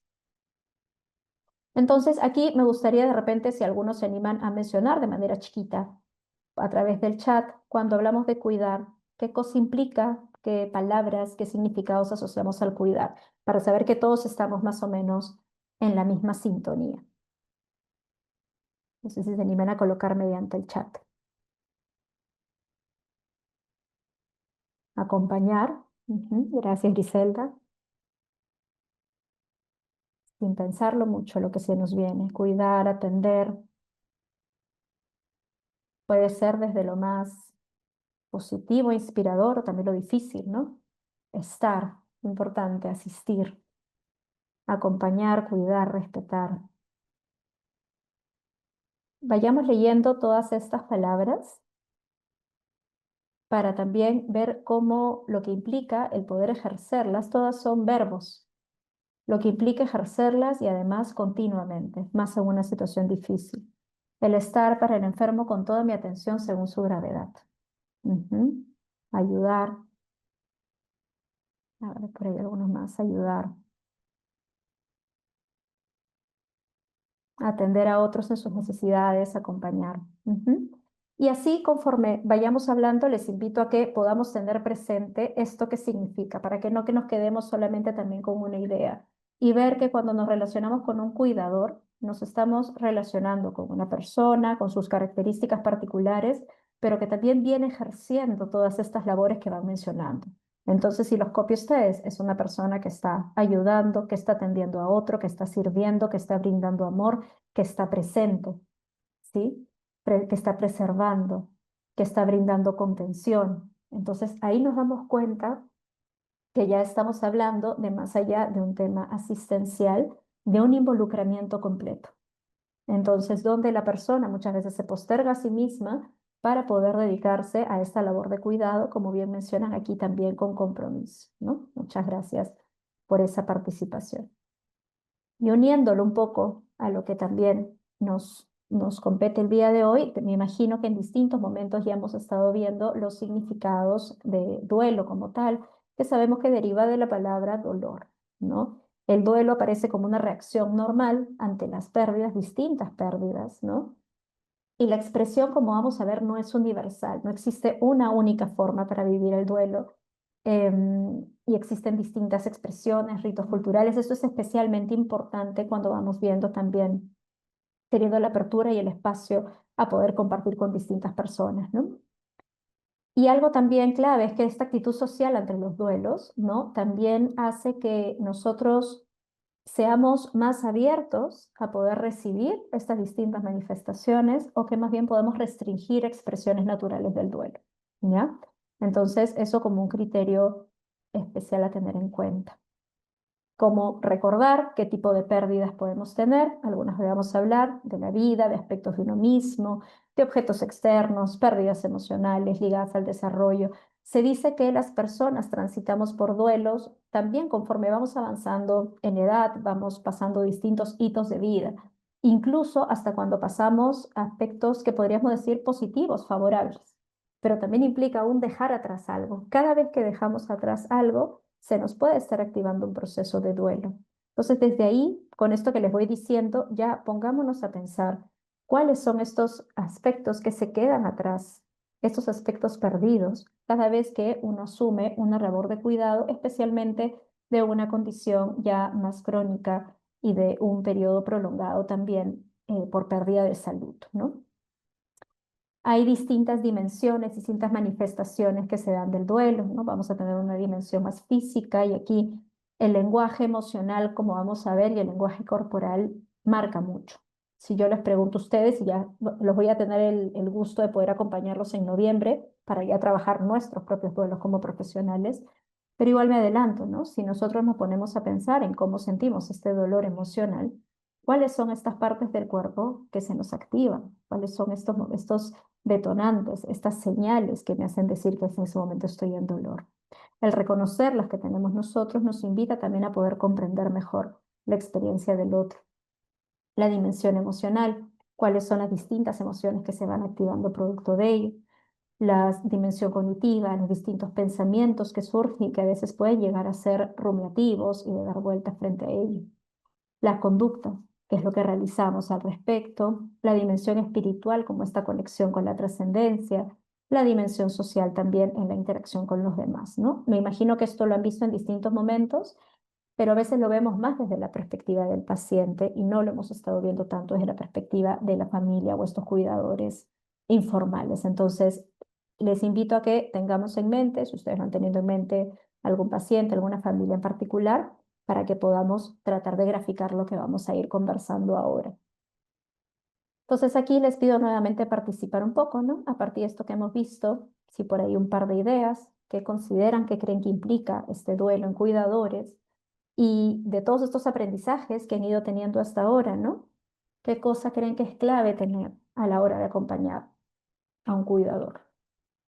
Si por ahí lo colocan en el chat. Eso nos va a servir como de insumo para lo que les voy a presentar ahora como algunos criterios a tomar en cuenta. Escucha activa, empatía, la escucha parece bastante, atención. Si se dan cuenta, mucho de lo que ustedes están mencionando ahorita tiene que ver con lo que mencionaban antes de cuidar, ¿no? No meter mi propio mapa, respeto. Pues esta conexión es importante, ¿no? Porque las mismas palabras que asociamos al cuidar, las estamos asociando cuando estamos pensando en este estar con los cuidadores y acompañar. Entonces se vuelve como esta matrioshka de cuidado. ¿Se acuerdan estas muñequitas que va una sobre otra? Entonces podemos hacer y construir una cadena en relación a ello, ¿no? Presencia, respeto. Ahí con lo que Silvia mencionabas, ¿no? No meter un propio mapa. Una invitación, y que ya vamos a ver más adelante también, es ver cómo lo que me sucede a mí no lo meto para que invada, pero sí me puede servir como una herramienta para comprender mejor y ser más compasivo con el otro. Cuando yo conecto con mi propio sufrimiento, tengo la oportunidad también de aprender de él para poder acoger mejor el sufrimiento de otro. Hay que cuidar, por supuesto, no invadir, como bien se dice, pero sí puede ser una ventana de oportunidad de esta llamada humanidad compartida, ¿no? Escucha activa del paciente y para mí. Respeto, silencios, esto es clave también, ¿no? El silencio, como vamos a ver, cubre un rol importantísimo. Muy bien, entonces les invito también a que igual sigan compartiendo, entender que es un proceso y así lo vamos construyendo juntos. Entonces, ¿qué pasa cuando hablamos de los cuidadores, ¿no? Acá algo que quería hacer énfasis y que quizás me daba vueltas al presentar, pensando en este duelo de ya cuando se da el fallecimiento, por ejemplo, ¿no? Sin embargo, estamos hablando de distintas etapas. Además, veo como dentro del programa existen ya algunos temas específicos que se van a trabajar con tipo de cuidadores y todo, ¿no? Entonces, creo que algo muy valioso a contemplar, como bien mencionaba, la idea de proceso. Entonces, el duelo es un proceso, no es un momento único que se da frente a una mala noticia, por ejemplo, o frente a la terminalidad del proceso de enfermedad, al fallecimiento, etcétera, sino se desarrolla en paralelo conforme también se va dando la enfermedad, ¿no? Por eso vamos a hablar de múltiples y progresivas pérdidas que están sucediendo en el cuidador. Y lo que les traigo aquí son algunas de ellas, invitados a sumar más, porque la invitación que les quiero traer es a poder estar atentos a todas ellas a lo largo del proceso y no solamente en los momentos álgidos. Entender qué es lo que pasa cuando la persona encarna el rol de cuidador. Y por eso les traigo estos 5 aspectos. No son todos, son 5 que resumo para el tiempo que tengo y para una perspectiva que creo que puede representar todo este proceso. Hay un duelo por el cambio de la relación de cuidado que se establece con la persona, como vamos a ver ahora, por la expectativa que tenía de mi vínculo con esta persona y el futuro de la vida de esta persona, por la cotidianidad que ha sido transformada producto de la enfermedad, por la pérdida afectiva de la persona e incluso también un duelo que no se habla mucho, que es, por ejemplo, a veces posterior al periodo de enfermedad, al periodo de fallecimiento también, esta llamada vuelta a la normalidad, este regreso a una estabilidad cuando ha sido un periodo de crisis, también implica un duelo particular, que ya no solamente está vinculado a la pérdida de la persona, sino también a todo lo que representó ese ser cuidador en ese tiempo. ¿Sí? Entonces vamos a repasar algunas de ellas y les digo, si quieren ir comentando algo, maravilloso también para hacerlo más interactivo. Hay un primer duelo que sucede en este cambio de la relación de cuidado, porque cuando aparece la enfermedad, los vínculos pasan transformaciones también, y algunos de estos son vividos como pérdidas, ¿no? Entonces, esta pérdida puede ser tanto del vínculo que ya se ha tenido anteriormente o cómo ya se proyectaba este vínculo a ser más adelante. En niños, a veces también se ha sido más pequeños, ha habido un periodo breve de pronto de interacción y del vínculo que se está estableciendo de, por ejemplo, los padres como cuidadores principales y dedicados a esta parte más parental de crianza, de desarrollo, de crecimiento, de enseñanza, ¿no? Todo lo que implica invitar a crecer. Entonces, te cuido para que crezcas, ¿no? Entonces, el niño como ser dependiente de todas maneras implica este rol de cuidado. Pero ¿cuál es la transformación o la pérdida? Que muchas veces los padres lo que perciben es que hay como un cambio de lugar y lo protagónico ya no está en el desarrollo del niño y en su rol como padre, madre, ejemplo, impulsor de crecimiento, sino en adaptarse a un protagonismo más médico y de cuidado de la salud propiamente dicho.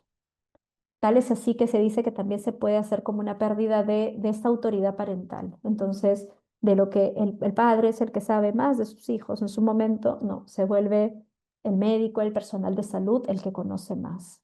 Y eso lo podemos ver reflejado cuando los cuidadores nos pueden pedir con mucha ansiedad de pronto algunas consultas y se puede sentir en esta inestabilidad, en esta incertidumbre constante. Algo que recomiendo en general es siempre fomentar el nivel del conocimiento que tienen los mismos padres, los mismos cuidadores sobre sus hijos. Uno puede tener el expertise médico y de la especialidad que se tenga, pero el expertise, el contacto con su niño, es importante siempre prevalecérselo también a los padres porque esto sí vive una sensación de pérdida. Cuando toca en adultos, hay un cambio de roles. A veces puede pasar, por ejemplo, una relación horizontal de pareja, si alguno enferma, uno adopta un rol de cuidador y aparece una figura más dependiente que no lo era antes. O un hijo que se vuelve cuidador del padre también. O un hijo adulto, pero que vuelve a ser, como, digamos, dependiente. Entonces, esta pérdida del vínculo previo genera también un duelo y todas las emociones que ello conlleva, que puede ser esta ambivalencia, esta confusión de las emociones, puede haber culpa, puede haber nostalgia, tristeza, etcétera, ¿no? No sé si sobre ello van queriendo comentar algo, igual voy avanzando y me lo van diciendo también. Pero esta parte es importante porque si tenemos la oportunidad de conocer y acompañar en el proceso de enfermedad y saber cómo ha sido la relación antes, o podemos escuchar también dentro de lo que nos comentan cuáles han sido estas expectativas o qué es lo que más extrañan en relación a la etapa anterior. Esto va muy conectado también al duelo por la expectativa vincular. ¿Cómo va a ser mi relación con esta persona y cómo va a ser la vida de esta persona a futuro? Y esto especialmente en el caso de los niños también, ¿no? Entonces hay una alteración en esta proyección, en esta visión futura. Cuando un cuidador está mirando, sobre todo de los niños, ¿no? La vida del futuro de los chicos, va viendo cómo quieren que se desarrolle, que crezca, este guión vital que le llaman, pero de alguna manera también el niño, el padre, la madre, el cuidador principal crece con los chicos. Entonces, el que va siendo de un padre, madre, de un infante, de un adolescente, de un adulto, o sea, va transitando también por ello. Entonces, esta expectativa de cómo esperaba que fuera va a verse alterada y cambiada, ¿no? Y esta incertidumbre de qué es lo que va a pasar a futuro es que se puede vivir también muchas veces con ansiedad al respecto. Y este es un duelo que lo quería mencionar también porque muchas veces es silenciado, ya sea porque durante el periodo más crítico de la enfermedad, durante la cronicidad, todo el lenguaje es enfócate en ahora, ya sea porque vamos a buscar un tratamiento que sea activo o ya sea porque estamos apostando a lo mejor por su calidad de vida en este momento y todo lo demás viene después, ¿no? Incluso en ya fases terminales también aparece como una defensa activa de no, para no manejar para protegerme frente al impacto que puedo proyectar que se puede dar, me quedo como con todo encapsulado. Entonces, cuando algo se posterga tanto, cuando hay una expresión de tristeza de la pérdida que no se ha podido ir tramitando, lo que puede generar también es un efecto rebote de esto que ha estado como tan contenido, tan reprimido incluso, y que después pueda venir de manera más intensa. El comenzar a procesar las distintas pérdidas en tiempo presente facilita a poder desarrollar ciertos rituales que nos pueden ayudar al respecto. Ahora podemos ver algunos de esos rituales. Otro duelo que se reconoce, pero pocas veces se le da un sitio en la atención en salud, es el duelo por la cotidianidad que ha sido transformada, ¿no? Hay un cambio en las actividades cotidianas. El cuidador que trabajaba de pronto está en licencia o en cese de trabajo, se alteran los roles, las funciones, se limitan espacios de ocio, de interacción social, porque ahorita todo debe estar centrado de esta manera. Puede haber incluso hasta culpa en algún caso haya esta posibilidad de vivir otro tipo de experiencias, ¿no? Hay esta reorganización familiar que muchas veces es vivida especialmente, por ejemplo, por los hermanos, por quienes, sobre todo también si son hermanos menores, que van viendo cómo toda la atención va girando en relación al proceso de enfermedad, al proceso de tratamiento y se va limitando el contacto también con los otros miembros de la familia. Se dice o se describe que es como un tiempo suspendido alrededor del cuidado. Incluso cuando se tiene la oportunidad de conversar con algunos cuidadores, es como el mundo avanza a una velocidad y otro está suspendido, ¿no? O al revés, uno está viviendo a toda velocidad y el mundo parece que está en un estado regular. Entonces, esta no pertenencia con cómo funciona el tiempo, con cómo funciona el mundo, también genera una sensación de enajenación. Y esto puede generar que estos cuidadores se aíslen más de posibles redes de soporte.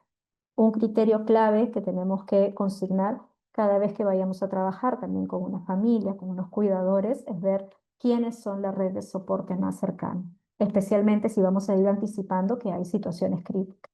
El soporte que pueden recibir es un factor protector que va a ayudar con cualquiera de los impactos también posteriores. Se dice que también este duelo, podríamos decir que tiñe aspectos de identidad, de quién yo soy. Si yo les pregunto a ustedes qué es lo que hacemos en nuestra vida cotidiana, de alguna manera define nuestras decisiones y cómo es lo que llevamos en nuestro día a día. Entonces, cuando este día a día se ve totalmente absorbido también por esta función de cuidado, por estos procedimientos médicos, por este ambiente hospitalario, también se va difuminando un poco esta identidad de la persona, cuando se van multiplicando también los cuidadores y se va uno casi encarnando una función más que un ser persona, ¿sí? Entonces, esto también, en el momento más activo, a veces la persona no se da tanta cuenta, pero suele ser un duelo que termina siendo un tanto postergado, ¿no?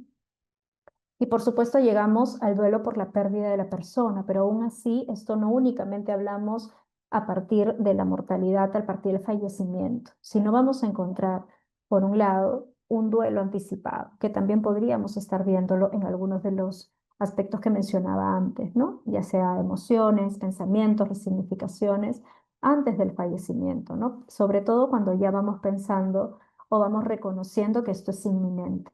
Una vez que ya tenemos también esta noción de terminalidad, hay una preparación afectiva y una preparación cognitiva para eso.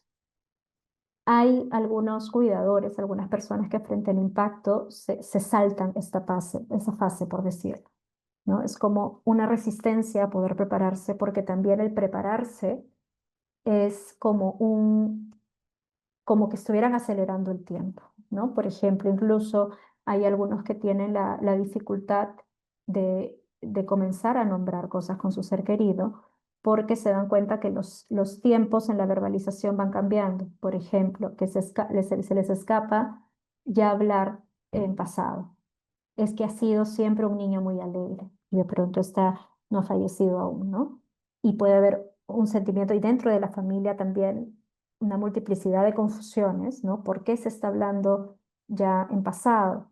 Y a veces este hablar en pasado es un intento de elaboración de la persona, ¿sí? Y esto va directamente conectado con el llamado duelo ambiguo, que se aplica en distintas circunstancias, pero en el contexto de enfermedad vamos a poder vincularlo a la pérdida parcial también del vínculo. Es como una ausencia en presencia, cuando, por ejemplo, ya la persona o el niño no se encuentra consciente, ya no hay posibilidad de interactuar directamente. Entonces está el cuerpo físico, pero no hay esta posibilidad de interactuar. Y esto en algunas personas genera también más dificultades cierre. Hay quienes sí elaboran más un ritual donde sí tienen la posibilidad de hablarle, de tener algún nivel de conexión más allá de lo que verbalmente o concretamente se puede establecer, como un intento de la persona de elaborar. Pero algunas, el no poder tener esta respuesta, sí genera esta sensación de no sé dónde colocar esto. Y ahí también es que viene esta confusión de los tiempos. Hablo en presente, en pasado, dónde me ubico, acelero, enlentezco este proceso. Entonces, ahí es bien importante ver porque a nivel de las familias podemos encontrar que hay distintos tiempos al interior de la misma. Y muchas veces, en el momento en que tienen que estar más juntos, se alejan más porque es como que no logran coincidir en estos tiempos. Entonces, nuestra labor a veces al facilitar tiene que ver con el poder unificarnos desde una misma perspectiva. Y ya posterior al fallecimiento, no es la elaboración de la pérdida en sí, y empieza realmente un proceso del poder adaptarse a la ausencia física, a la ausencia simbólica, ¿no? Y la reorganización de la vida de la persona. Y esto muchas veces no se ve en el tiempo inmediato. Y aquí, mientras lo pensaba, y creo que varios de ustedes están trabajando actualmente en instituciones, ¿no? A veces quien está trabajando en una institución hospitalaria no logra acompañar en todo lo que sigue después. Y son otros agentes, entonces también si hay otros agentes aquí presentes, va a ser bien importante ir viendo cómo como comunidad podemos armar espacios de acompañamiento en los distintos procesos del cuidador. Porque muchas veces cuando se enfrenta justo esta ausencia, viven también el ya no tener el soporte de las personas del hospital, que han sido un agente clave en todo el proceso de tratamiento, ¿no? Eso justo ahora lo vamos a mencionar. Entonces, ya propiamente con la pérdida, y quizás esto ya lo han visto antes, no me he detenido a hablar de las fases del duelo, pero sí a posibles tareas a tener en consideración, ¿no? Estas están de manera muy esquemática, son mucho más complejas cada una, pero sí nos ayuda a tener esta secuencia para entender lo que implica la elaboración, no superación de una pérdida. Elaborar quiere decir colocar en un lugar distinto, ¿sí? Entonces, todo parte de la aceptación de la realidad de la pérdida como tal. Cuando se está viviendo de manera muy intensa, es posible que haya una serie de defensas que haga que la persona no lo quiera reconocer, se resista, aún se pelee frente a lo que ha sucedido, ¿no? Entonces ahí tenemos las etapas del duelo como normalmente las conocemos y la aceptación aparece muchas veces como la etapa final, ¿no? La etapa donde decimos, si ya aceptó la pérdida, estamos bien. Pero en realidad lo que les quiero traer aquí es que la aceptación es también el primer paso, ¿sí? Entonces, una vez que aceptamos y que ya reconocemos que la pérdida es parte de la realidad, nos toca reconocer cuáles son las emociones que están vinculadas a ello, ¿no? Entonces, ¿cómo es esta tristeza? ¿Cómo es esta rabia? ¿Cuáles son estas ideas que me vienen al respecto? ¿Qué es lo que me está motivando a hacer? ¿No? Y poder trabajarlas implica regularlas y darles un sitio. Y aquí es el papel del soporte social de los distintos agentes que puedan acompañar a estos cuidadores va a ser fundamental. A partir de este trabajo de las emociones, más o menos en paralelo, todas estas vienen en paralelo, se dividen, pero vienen conjuntas, tiene que ver la adaptación al medio, el volver a reinsertarse en esta llamada vida cotidiana, pero reconociendo que ya no se encuentra el ser querido, ¿no? Entonces, en esta adaptación implica un doble proceso, ¿no? De alguna manera, cuánto, cuánto adaptamos aspectos de nuestra vida cotidiana para poder asimilar mejor esta ausencia y también qué otro significado nos damos a nosotros mismos, ¿no? Y esto viene vinculado al último aspecto que también va a ser parte de un continuo, que es recolocar emocionalmente a la figura de la persona que hemos perdido y continuar viviendo, que probablemente es una de las cosas más difíciles que van a reportar los cuidadores. ¿Cómo puedo volver a esta normalidad? Sí, y es más, puedo tener mucho temor de olvidar de que no me duela menos. Y aquí algo clave es que duele en la proporción de lo que uno ama, ¿sí? Entonces, como creo que uno tiene tanto eso presente, cuando el dolor comienza a sanar un poquito, a veces se activa el temor de estoy amando menos. Y ahí es que muchas veces viene la angustia. Y algo que me gusta a mí representar ahí, que alguna vez lo escuché y me parece muy gráfico, es que no es que el duelo, no es que el dolor de esta pérdida, sobre todo pérdidas tan significativas, no es que se haga más chiquito, no es que lo reduzcamos, sino es qué es lo que pasa cuando uno va viviendo lo distinto, que va cobrando, o sea, digamos, más allá de hacerlo más chico, que la tarea de elaboración es comenzar a ensanchar lo que viene después, ampliar más elementos vitales. Y esto hace que en perspectiva este duelo no coja el rol protagónico. ¿Sí? No sé si me dejo entender ahí, si no queda claro me dicen, por favor. Pero esto es bien importante tenerlo en cuenta y quizás les ayuda a invitarlo cuando viene alguna familia como preocupada porque esto me puede implicar olvidar o me puede implicar, me va a doler menos, hay mucha culpa, hay mucha ansiedad. Y ese lugar no se lo quita a nadie.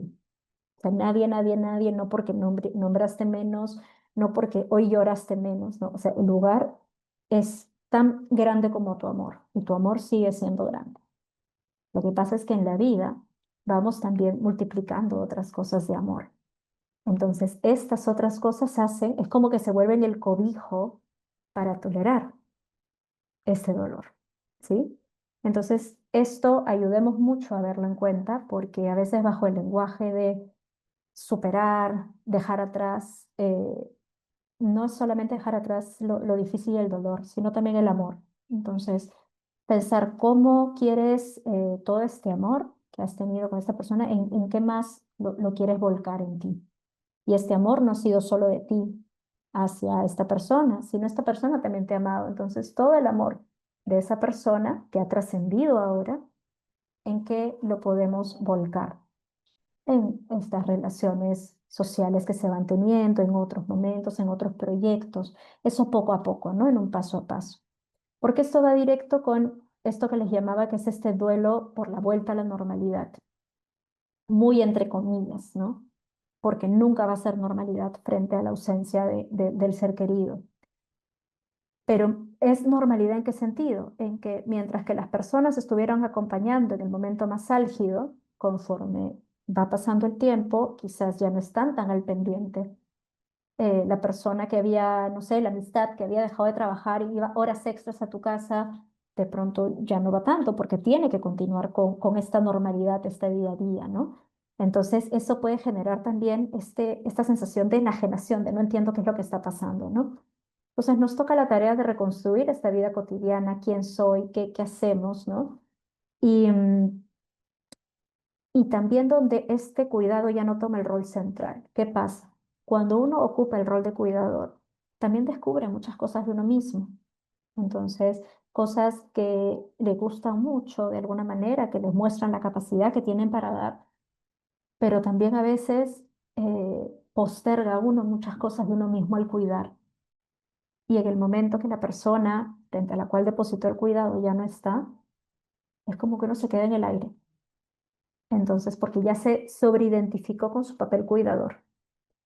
Entonces, ¿qué más soy si no soy esta persona que cuida? ¿Qué más soy si no soy este rol? Entonces, puede haber esta sensación de confusión y ahí lo importante, y otra cosa que les mencionaba ya antes, ¿no? A diferencia del proceso de enfermedad, ya no se cuenta con el equipo de salud que muchas veces ha sido su acompañante cotidiano. Entonces, la enfermera con la que hablaba, la psicóloga, el doctor, y que era esa sensación de seguridad, me pasa esto, y entre que se encontraba en el pasillo y algo les decía, ahora estoy en la casa. Entonces, con esto creo que quiero invitar, y no sé de los que están presentes también, ¿no? Pero el reto que tenemos también como sociedad en acoger estos duelos en las escuelas, en los espacios laborales, en los espacios comunitarios, para visibilizarlos y darles un sitio y un espacio de sostén también, ¿no? Entonces, ya un poco cerrando y de repente abriendo un pequeño espacio para el diálogo, María Dietril, muy reconocida, digamos, en España, en el campo de la psiconcología, algunas de las recomendaciones que podían dar para intervenir en duelo, me parecía muy importante que se hable de trabajar de manera preventiva y creo que por eso también les traía estas reflexiones, ¿no? Viendo los recursos, las necesidades, las dificultades, todo lo que pueda ayudarnos a prevenir que el duelo se vuelva problemático, pero también entender por eso esas pérdidas anteriores que hay, ¿no? Brindar apoyo, perdón, a través de la información, de asesorar, intervenciones específicas. Y aquí añadiría lo que más de uno ha mencionado, en la capacidad de estar incluso en silencio, ¿no? No tenemos que ser solucionadores de la tristeza. A veces solamente, marco las comillas, es realmente con lo que se hace mucho es poder sostener al costado de la persona doliente el estar ahí, porque muchas veces la familia, la gente más cercana le puede costar mucho por el dolor que eso implica. El trabajo previo al fallecimiento es fundamental. Se pueden hacer distintos rituales de despedida que pueden facilitar cartas, estrategias, ¿no? Que ayuden a que la persona pueda colocar, volver a algo concreto lo que está siendo tan difuso. Y esto, como vamos a ver ya en la ponencia que tendremos en noviembre para trabajar los propios duelos, es también muy importante en el personal de salud. Cada vez que nos toque acompañar a alguna familia, también fijarnos en nosotros, ¿no? Algo que también quería conectar era que frente a los duelos y la pérdida, muchas veces dejamos de ver algunos otros aspectos. Uno de ellos es qué continúa, o sea, qué cosa sí permanece. Se ha perdido la salud, se ha perdido este vínculo, se ha perdido alguna funcionalidad, se ha perdido a la persona, pero qué permanece y qué se transforma, ¿no? Entonces, cuando uno ha cumplido también ese rol de cuidador, es también, ya dejé de ser A veces puede ser, si has sido, por ejemplo, una madre o un padre, ya dejé de ser madre o padre. No lo dejas de ser nunca. Se ha transformado la manera de serlo, ¿sí? Entonces, esta permanencia, ¿por qué? Porque lo que te hace es, digamos, la experiencia también misma que se ha vivido y la persona que en algún momento estuvo. Entonces, un ejercicio que se puede tener también con ello, sobre todo si hay mucha resistencia a todo lo perdido, es con ayudar a la persona a conectar con qué sí permanece y qué cosa se puede transformar, qué cosa puede volcarse en otros vínculos que no van a ser reemplazables, pero que sí pueden ser un recurso de elaboración y de acompañamiento, ¿no? Y ya para cerrar, es importante, ya les mencionaba, ¿no? Trabajamos con nuestras emociones, no solamente por los conocimientos, especialmente, por ejemplo, los profesionales de la salud mental o quienes están trabajando directamente en esos temas. Reconocer que somos nuestra herramienta de trabajo, ¿no? Entonces, ya lo vamos a ver en noviembre, pero es importante trabajar nuestros propios duelos, nuestra propia relación con la muerte, ¿no? Supervisar, compartir casos, dialogar en el equipo, algún caso difícil, alguna reacción que hayamos visto en el cuidador familiar y que nos esté costando sostener, mantener. La psicoterapia personal como un aspecto fundamental. No pensemos y no esperemos a estar mal, marco las comillas. La terapia también es un medio de promoción de la salud, de conocernos más a nosotros mismos y ver de qué otra manera podemos enfrentar las situaciones, ¿no? No perder actividades de ocio recreativo, vínculos familiares y amicales, que a veces en esta labor pueden absorber mucho, ¿no? Y tener un enfoque compasivo y autocompasivo, del cual ya conversaremos más adelante. Pero si se dan cuenta, nuevamente, estas recomendaciones que hacemos al equipo son recomendaciones a tener en cuenta también con estos otros cuidadores. Y ahora sí cerrando, entender que la muerte entonces no es este punto cero del duelo para los cuidadores, sino es uno de los tantos hitos que hay en un proceso que ha empezado desde mucho antes, ¿no? Y que va a transformar y continuar de nuevas maneras. Acompañar tanto en cuidados paliativos, en periodos de cronicidad, implica estar presente en estos distintos umbrales, ¿no? Con compasión, respeto, profesionalismo y humanidad. Entonces, con eso estaría cerrando y no sé si hay alguna consulta. Licenciada Viviana Trigoso Obando, la verdad, mil gracias por todo lo que nos ha enseñado hoy día. La verdad, yo creo que muchos estamos aprendiendo con lo que usted, todo lo que nos ha vertido, esta información. Y sobre todo, gracias por ayudarnos a hacer visibles los cuidados paliativos, sobre todo en este mes de octubre, que es el mes de los cuidados paliativos. Gracias por este tiempo, su tiempo que nos está dando en forma gratuita y pues que nos está ayudando a entender mucho a la persona que queda después de que parte el ser querido y que como personal de salud, como usted bien lo dijo, si bien es cierto hacemos seguimiento, pero no hacemos un seguimiento exhaustivo como se debería de hacer, como cuando estábamos al inicio acompañando a la familia. La verdad, nos ha descrito la forma de ver el duelo de una manera que nos hace entender a la persona que tenemos al lado de una manera sencilla lo que está pasando. A veces no entendemos por qué de repente nosotros hablamos y la persona que está al frente de nosotros no nos escucha o sus Ujú, pensamientos están en otros lados. Y como usted dice, a veces vivimos tiempos diferentes porque ellos están viviendo el duelo muy diferente a como lo puede percibir un personal de salud. O sea, ¿por qué está hablando en pasado si el niño está aquí? ¿O por qué está viviendo este duelo ambiguo si todavía el niño no parte o el familiar no parte? Entonces creo que nos ha esclarecido mucho el contexto, la forma de ver a la persona que tenemos al frente. Muchas personas o muchos equipos se centran mucho en la persona que está sufriendo, que es el paciente, pero dejamos este duelo muchas veces de lado, ¿no? Es ujú, más, como usted lo dijo, nosotros damos contención a la familia cuando el niño está, en el caso de nosotros, cuando el niño está. Cuando el niño ujú, parte, hacemos un seguimiento, pero para tratar de ver cómo va, qué tal va afrontando el día a día, pero no es el seguimiento que se hacía cuando el niño estaba presente. Y como usted lo dice, y me parece muy importante, debemos de buscar con herramientas y con prevención a la comunidad, a ver y buscar el soporte de esta persona cuando ya el paciente, cuando ya el familiar no esté, para que no esté solo, porque es cuando, como usted lo dice, es cuando recién nos necesita con mayor intensidad. Nos hace entender tantas cosas, ¿no? De cuando uno va sanando, va entendiendo de que el dolor va bajando, por qué duele menos, es porque lo estoy ya amando menos, y el sentimiento de culpa, que muchas veces cuando vienen los papitos con nosotros después de 6 meses, es algo que hemos escuchado mucho, ¿no? Me siento culpable porque lo añoro menos, porque lo pienso menos, porque me siento mejor. Entonces es algo que hay que saber entender, saber escuchar y, como usted dice, tener las herramientas para poder ayudar a esa vuelta, entre comillas, a la normalidad, ¿no? A la Ujú. normalidad de ya no tenerlo como los tenían antes. Y pues muchas gracias por todo el tiempo que nos ha dado. Y acá hay una pregunta. Dice, ¿el duelo es un proceso y hasta cuándo debemos acompañar al cuidador? Ujú. Gracias. Bueno, primero gracias por lo que comentas, creo que lo has resumido súper bien.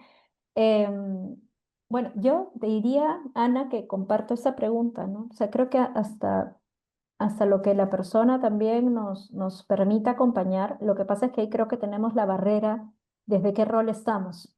Entonces, muchas veces, efectivamente, cuando estamos en el hospital, es mientras estamos atendiendo al paciente, puede haber un programa de seguimiento, pero ¿hasta cuándo, no? Entonces, ahí lo que tendríamos que ver también es cómo tejemos esta red comunitaria que pueda acompañar en distintos procesos, porque puede pasar tiempo e igual tener esta necesidad nuevamente de apoyo.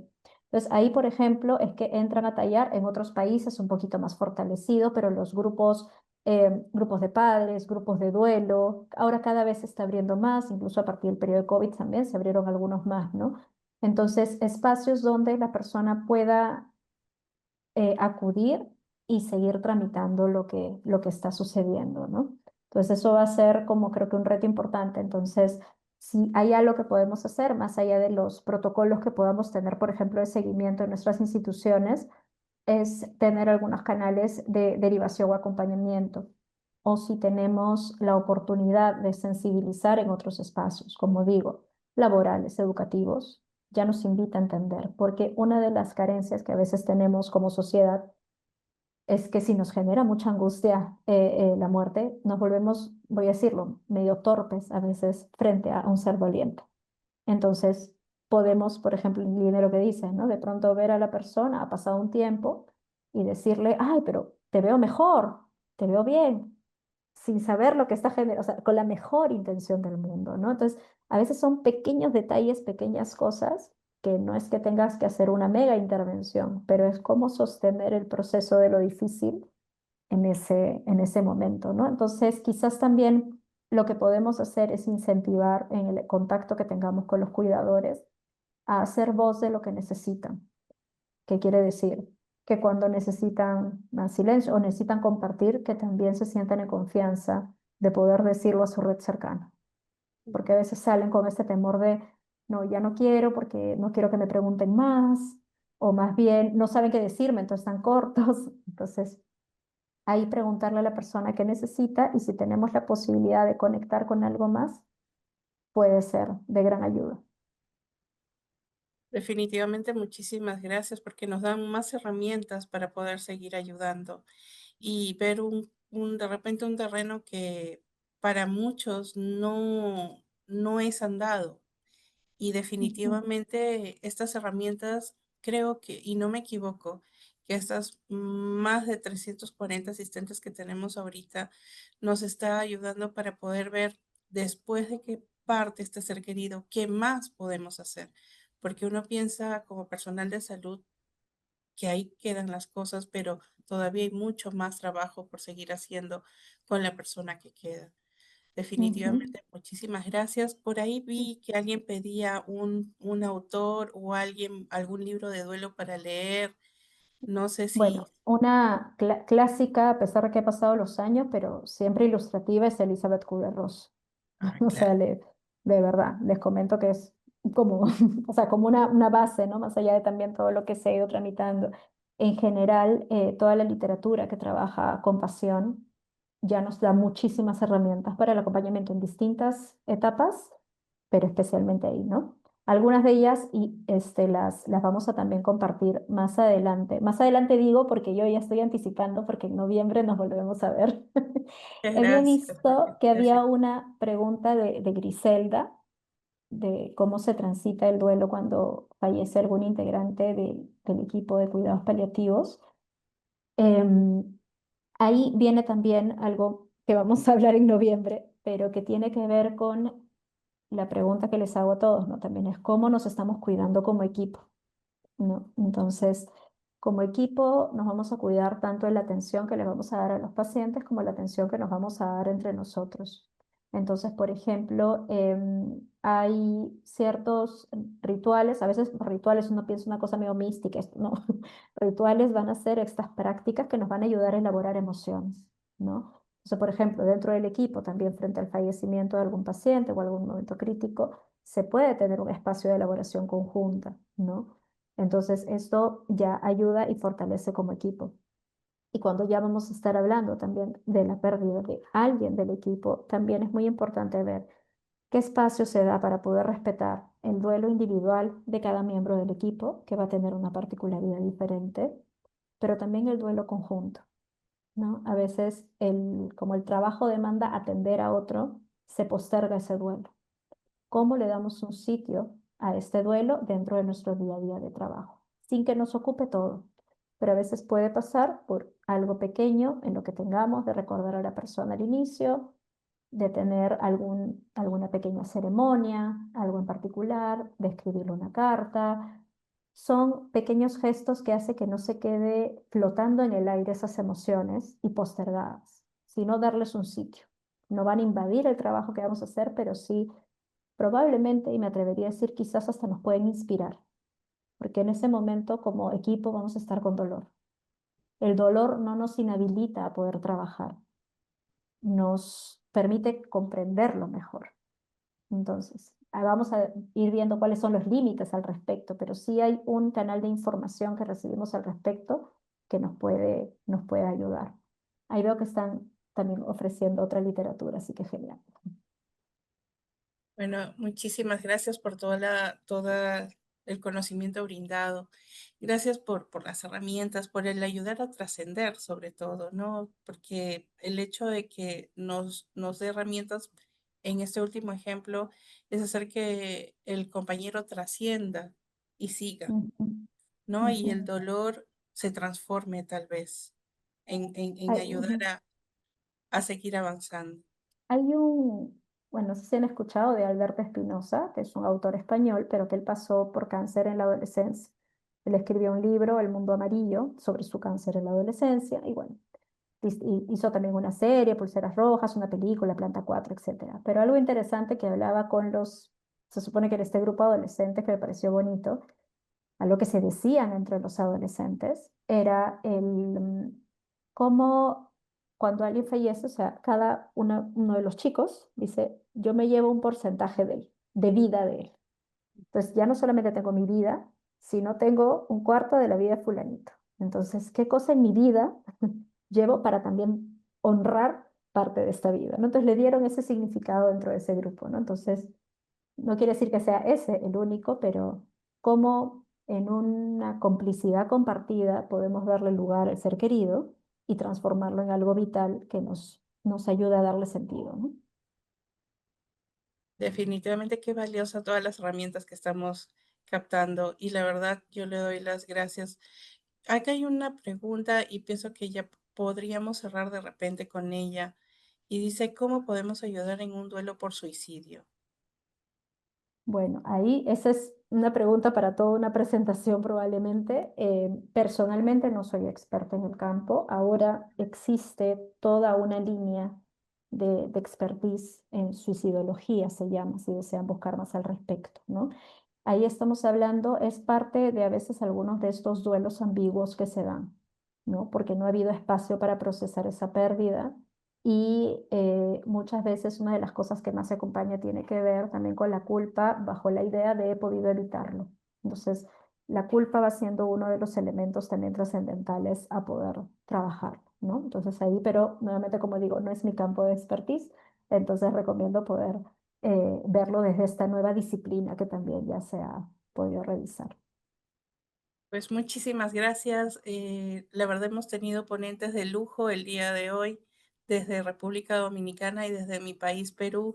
Y le doy las gracias a las dos ponentes de lujo que hemos tenido. Gracias por su tiempo, gracias por las herramientas brindadas y pues gracias a cada uno de los asistentes de 21 países diferentes que nos están acompañando y que nos siguen acompañando y ayudando a hacer visibles los cuidados paliativos. Muchísimas gracias por todo y pues con nosotros será hasta al próximo martes y con la licenciada Trigoso hasta noviembre, que la vamos a esperar con ansias. Muchísimas Muchas gracias gracias. por todo. Un abrazo. Bueno, Muchas gracias, doctora. Nos vemos. Hasta luego. bueno.